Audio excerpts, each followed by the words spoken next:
جعل فعل دا لنا مفعول به ده بالواسطه. هذا توفیق دا مفعول اول بذات، او خیر رفیق دا مفعول ثانی بذات. وسیدا ترجمه ده وجعلنا التوفیق خیر رفیق. دا د الله شکر ده چې موږ باندې دا نعمت کړی ده. دا د الله حمد ده، موږ د الله تعظیم بیانو چې موږ باندې دا نعمت کړی ده. وجعلنا التوفیق خیر رفیق، ګرځولای د موږ لپاره توفیق خمل ګرای. اصل معنی دا ده وجعل التوفیق خیر رفیق لنا لا لغیرنا. پروردگار ګرځولای د توفیق قدرت خیر رفیق لنا خمل ګرای موږ لپاره. موږ دا توفیق قدرت ده دا خو امور کې استعمالو، اسلام کې استعمالو، صحیح عقیده کې استعمالو، لا لغیرنا. بل چا سره توفیق شته دی، نصارا سره شته دی، يهودو سره شته دی، کمونیستو سره شته دی، فکرانو سره شته دی. خو هغه خیر رفیق لهم نه ده، خمل ګرای نه ده، ځکه دوی په اسلامي اصولو کې نه استعمالي، دوی کفریاتو کې استعمالي. نو جعل فعل توفیق مفعول اول ده، خیر رفیق مفعول ثانی ده. عدالنا چې ده دا منځ کې دا ظاهرا مفعول بالواسطه ده، او واقع کې دا رفیق سره متعلق ده. دا څه ده وجعل التوفیق خیر رفیق لنا، ګرځولای د توفیق قدرت الهی رب قدرت مونږ ترا ده، خمل ګرا مونږ پاره مونږ خو کارونو کې استعمالو کنه. دا خوشو مساله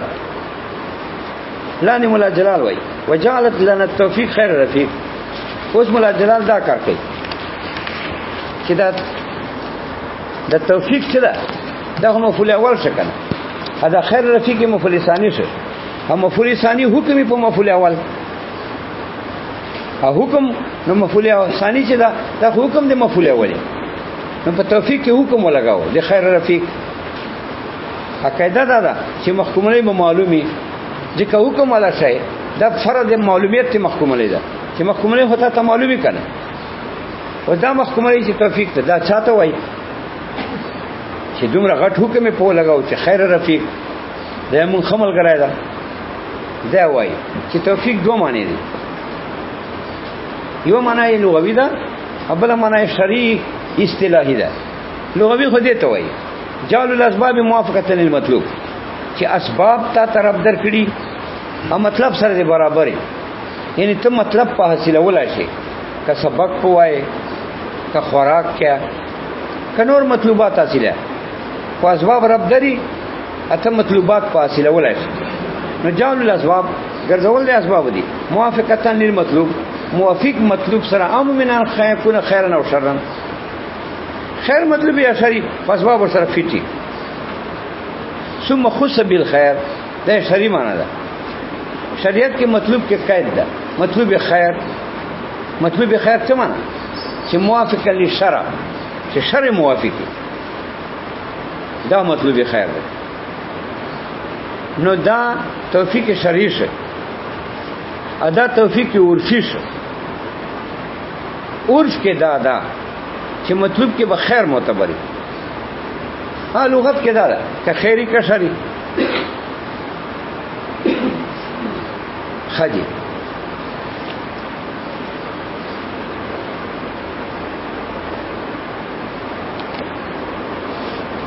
وسوي وحاصله توجيه الاسباب باصل نحو المسببات. دا حاصل المعنى بیانې، یعنی حاصل دی توفیق لغوی. حاصل بنا دا توفیق لغوی چې 50 صادی کې دی حاصل وای. حاصل المعنى ای مایز دی قوالی حاصل معنی لغوی، دا معنی لغوی چې 50 صادی کوي دا ته وای حاصل المعنى. لکه ته له ضرب زیدون زید وال کړي، لکه حاصل المعنى چې دا 50 صادی کې چې مراد لري، وای مراد می توهین ده لفلان کې سره چې خبر شي بس ځکه ما ویل چې ضرب زیدون دا حاصل المعنى ده. خو دا توفیق خو معنا لغوي دا شو چې اسباب موافقي مطلوب سره، شرعي معنا او عرفي معنا دا شو چې اسباب موافقي مطلوب خیر سره. حاصل المعنی سره ای ما یذ کو هیاله دا 50 صادق ته په کوم مراد صادق ته وی مراد دا توجیه الاسباب بیاسره نحو المسببات چې اسباب دې متوجه شي ټول مسبب طرف ته، چې اسباب متوجه شي مسبب ته، او مسبب په حاصل کې بس حاصل دې توفیق کلو غوی دا توجیه الاسباب نحو المسببات چې اسباب دې برابر شي نحو المسببات او متوجه شي په طرف مسببات او چې تا مرادي دا حاصل المعنی ده. دینه بعد دا خبره ده چې دا معنا دي توفیق چې موږ وکړه دې ما قبل سره چې نسبت ده ما قبل خداو الحمدلله الذي واړه ده پان هدانا سوا طریق وجعلنا التوفيق خير رفيق دا جعل التوفيق دا خو اتف ته هدانا مطلوبه تخریج مناسبت پکاري دې جمله دې دومي جمله اوله جمله سره څه مناسبت ده؟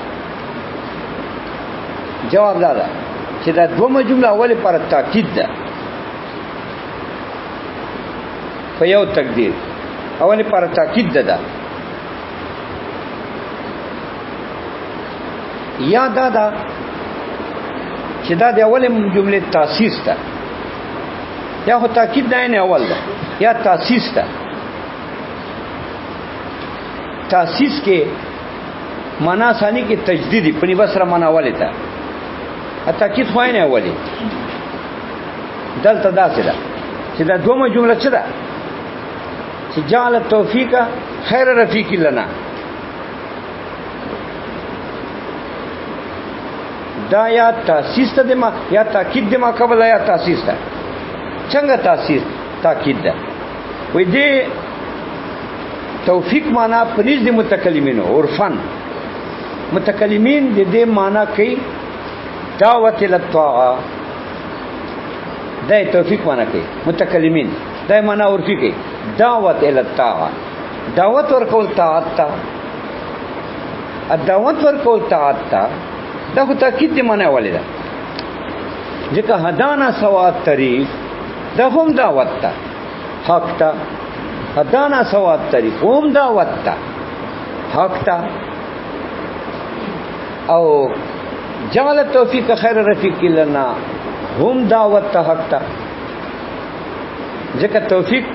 عرفي معنا دعوت الحق تا چې توفیق معنا دعوت الحق واخلي امخ کې معنا هدانا سوا طریق دام دعوت الحق تا نو دغه معنا تاکید دی معنا ولې شو نو دا معنا یا دی اوله معنی تاکید ده یا دا چې دا دومره معنا دی اوله معنی تاسیس ده څنګه تاسیس ده ځکه بعض متکلمین وایي چې دا توفیق نه دا خلق الطاعات ته وایي ایو کول دا چې دا خلق القدرت علی الطاعات ته وایي توفیق خلق الطاعات ته وایي یا خلق القدرت علی الطاعات یا طاعت طریقے پیدا کی یا خلق کی قدرت کی طاعت باندې نو چې دا معنی واخلې توفیق چې خلق الطاعت فی العبد یا خلق القدرت علی الطاعات دا معنی د هدن د مخکنی جمله چې هدانا سوا طریق دا تاسیس تا دا د مخکې جمله تاسیس تاکید نه شو څنګه تاسیس شو ځکه هغه خداو چې هدانا سوا طریق الله موږ ته هدایت کړ د سوا طریق ارادو طریقې کړی دا یا ایصال له مطلوب کړی دا او دا معنا خدا شو چې جعل توفیق خیر رفیق لنا توفیق په معنا د خلق طاعت سره ده یا توفیق په معنا ده یا خلق طاعت یا خلق القدرت علی الطاعت نو خلق طاعت خلق قدرت علی الطاعت شک نشته چې دا عین معنا ولا نه ده چار سلو هدن هدانا سوا طریق هدانا سوا طریق خدا منا چې موږ ته ارادت الطریق کړه ده هدانا سوي خدا منا چې موږ یې مقصد ته رسولي نه یا ارادت الطریق کړه ده یا مقصد ته رسولي خو خلق طاعت خلق طاعت معنا چې واخلي یا خلق الكل تعالی طاعت دا عین معنا ولا نه ده نه چې عین معنا ولا نه دا تاسیس ته معنا ولې خلاص اکوا وقول لنا الظاهر في من حيث المعنى تعلق برفيق دا اوس بل تقریر پکې کوي بس کیږي دین ته درنه